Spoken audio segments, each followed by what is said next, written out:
Hi everyone. I've gone live even though I know most of the world is asleep right now. Why? Because I couldn't sleep. So I was like, you know what? I'm going to tell a little story about a girl in the world who is on her way to law school, as well as how she how she got there, partially how she got there. So, ever since our daughter was 8 years old, so this is the midnight story, she wanted to work as a lawyer or in some realm of law. She did not want to be a police officer. She more so wanted to be the judge. And if she could, she'd also be the jury, which would be kind of funny, but you can't do both sides. And so when she started school at the age of 4, she went to a private school where she could actually start kindergarten, and she went there for a few years. Yeah, it was expensive. It cost like you could buy a brand new car every year for the price of her going there, but it was definitely worth it. And she flourished and she was super happy, as we are and were as well. And then eventually we moved. So she had to change her school system. And we made sure that we moved to a town that had like one of the best school systems. So, we always put our daughter's education first. So she goes to the school and she makes friends. She becomes a trombonist, which was very surprising that that's the instrument she wanted to play. Then we're speeding. Oh, she was a semi pro figure skater. She skated in shows every year for, I think, like maybe 8 years or something. I don't know exactly. I don't remember exactly, but it was something like 8 years. And she loved that. She never wanted to be a competitive skater, so the Olympics was never going to be in her future because she just didn't like the competitions, even though she had what they call Snowplow Sam competitions when she was very young. So, in the meantime, she's still slaying it in school, doing really well, also still fitting in somehow extracurricular activities and stuff like that, and some civic duties. Then she gets to the 10th grade, and I come home one day after a long day of work, and she tells me that, she wants to go to college now. And I was like, but Daisy, you are not even in the 10th grade, because it was in the summer, so she would have been in the 10th grade that next new school year. And I was like, Daisy, you are 10 years, like you're going into the 10th grade. It's impossible for you to go to college. And she's like, well, I saw this little boy on TV and he went to college, even younger than I want to go to college. I think he started when he was like in the 6th grade. No, how old was Daisy? Yeah, when he was in the 6th grade, and she was going into the 10th. So she kind of felt like she was already behind. And I was like, no, you're not behind. You are actually ahead, and you started school earlier than most people. So you'll be graduating ahead of, all of your classmates. And so she did some research on her own and found out that it was maybe possible that she could start college classes, but she had to, she couldn't go obviously during the daytime, but she could maybe take classes in the summer as under the adult program, which I was kind of concerned about because you are a young child and you would be going to school with a bunch of adults. And after a while, which really was like 3, 4 days, I thought about it and I was like, you know what? my child wants to do this. Let's see what's possible. And so I actually spoke to someone at the Board of Education. I spoke to someone at our local community college, and they had to do an evaluation on her and, of course, look at her school records and see what types of classes she was taking and completed and at what level. So they couldn't just be basic standard classes, which she was not taking. She was taking college prep as well as AP classes, which are obviously classes that are preparing you for college, or college. I don't know if they're college level. I don't even know really what an AP class is, but she had a lot of those, as well as she was, taking the college prep classes.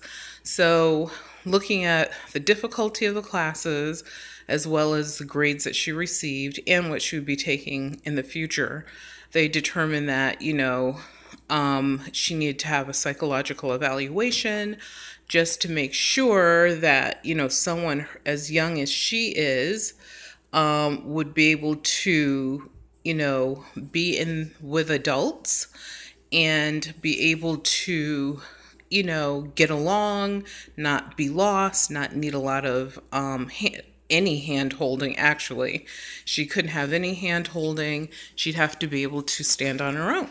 So this kid that just finished the 9th grade, we go and we talk to, and these are people at the college. So she talks to people at the college. And actually what I did, I was like, here you go, kind of, obviously keeping a hawk eye on my child without hovering. And the lady's like, oh, you can come with us. I was like, no, Daisy can do this. She wants to do this on her own. She could do it. And so she went with the woman, and then she had to meet with someone, I don't know if it was a dean of the college or assistant. I think it was the assistant dean of the college, who was overly impressed, super impressed. And so before you know it, our daughter, within really weeks of that summer, was taking her first 2 college courses. So as we move through time, she continued taking college courses until she graduated high school. And then she enrolled in a college where she was a double major with a minor and a concentration. And she graduated with all those distinctions as well as with honors. And once again, of course, she was the youngest person because of when she started school initially. So moving fast forward from that, she's been working for a law firm for a while. Because while she's out for the summer, because she did graduate college, as I stated, and she was looking at law schools. So she applied to the 8 of her choice, and she was accepted by all 8. And the amounts that I didn't even know really that law schools had scholarships, but apparently they do. I thought maybe small ones, but she received full ride scholarships. She received some that were 75%, 80%, and she also received additional one-time scholarships. And these were all based on her academic merit, leadership, and there was another one, I can't remember what that was for, but so all of them were, I think the other one was for something to do with community service. So she is on her way to law school shortly. And the reason I think I can't sleep is I can't believe tomorrow we're going to be going out looking for apartments or housing for her, because the law school she chose does not have on-campus housing. It's part of a gigantic university, but for graduate studies, you have to seek your own housing off campus.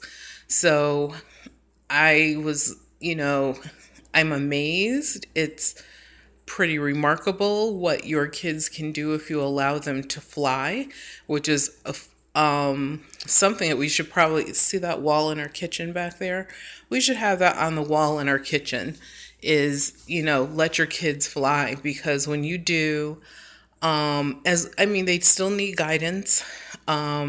We confer about a lot of things. So it's not as if it's just going to be a free for all, go out into the world and do your thing. But we, ask for feedback. We ask for research and stuff like that, just, to make her do the work and see what it takes.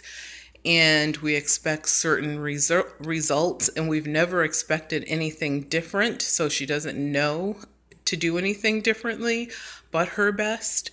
And this is where we are.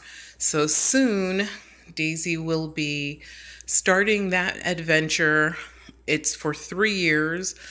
I don't know how quickly these 3 years are going to go.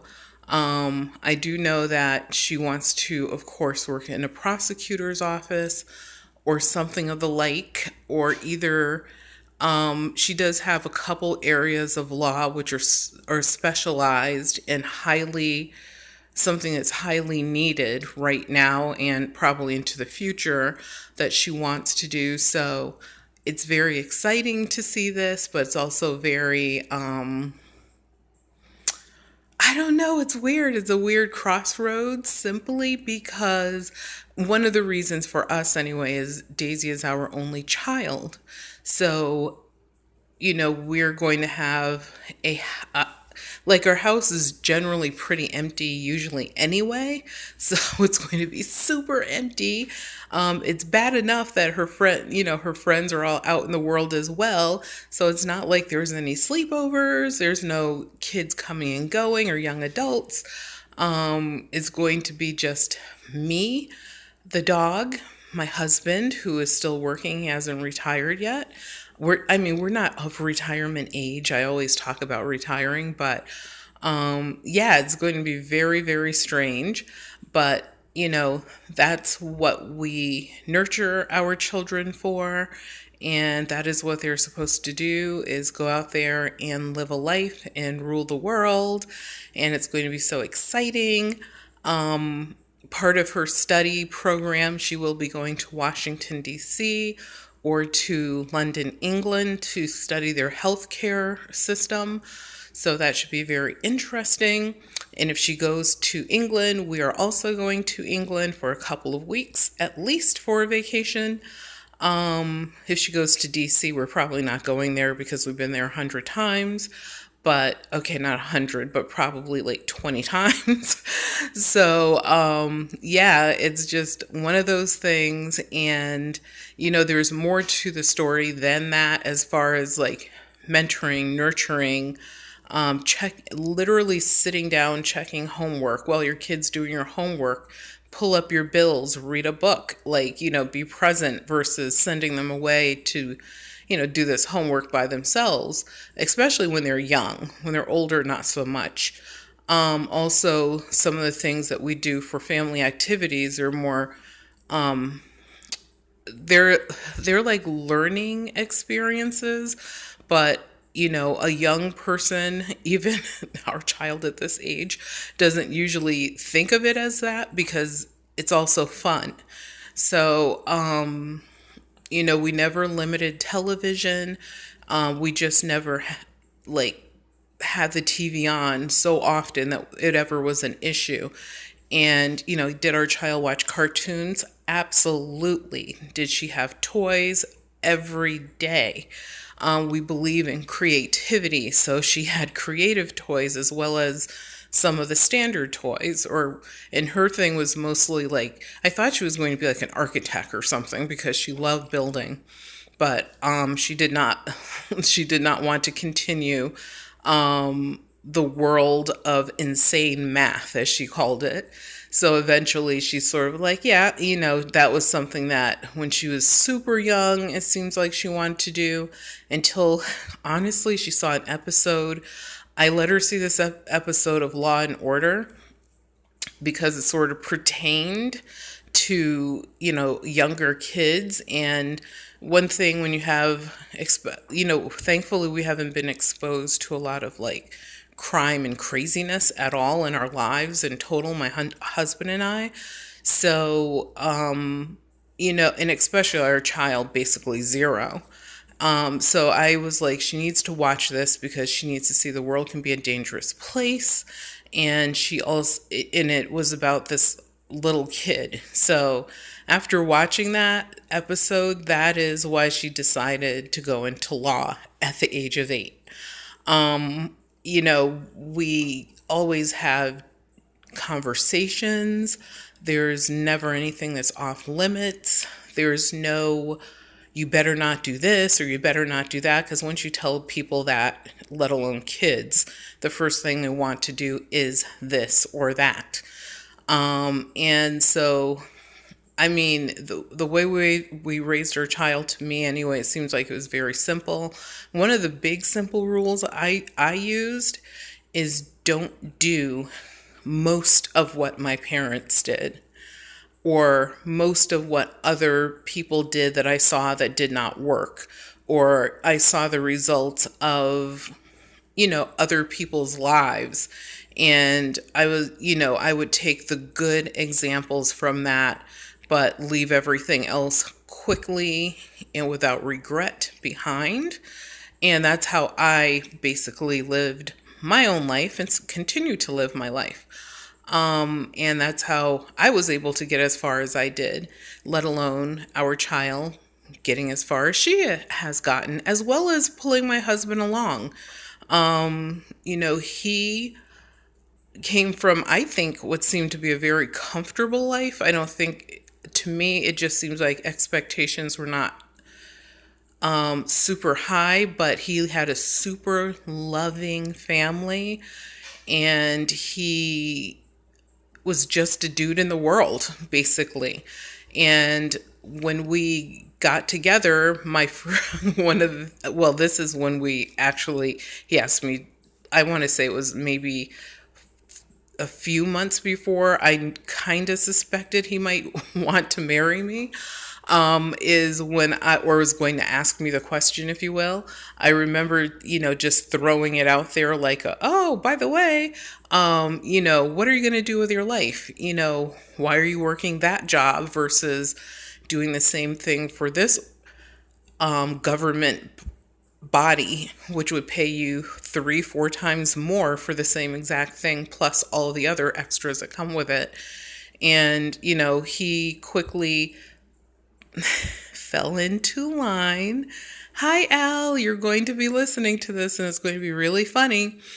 And, next thing you know, he was also like becoming a super successful person. So successful parents, whether there's 1 or 2 or 4, I have no clue what kind of family people have, you can have a really successful child. So thank you for tuning in and listening to my midnight story. I have to get ready to go to bed for at least a few hours because I can't believe we're going to be looking for apartments for our daughter tomorrow because she's going to law school. It's crazy. But thank you, whoever that is that's tuning in right now. Can you send me a message? I don't know who's on. Someone just came on. It's ironically funny because it seems like anytime I'm ready to log off, that's when someone comes on. But I do appreciate it very, very, very much. Please hit the subscribe button and please just say hi, leave a comment. A thumbs up is always cool. But thank you so much for tuning in. And once again, the winners of our sterling silver giveaway, and the packages were mailed like, I want to say 2 days ago, 2 or 3 days ago, are Megan Mosier, Ebony, and what's the other person? Spirit in the Sky. So please continue to tune in. We will have another giveaway when we hit 200 subscribers. So thank you guys and have a good night.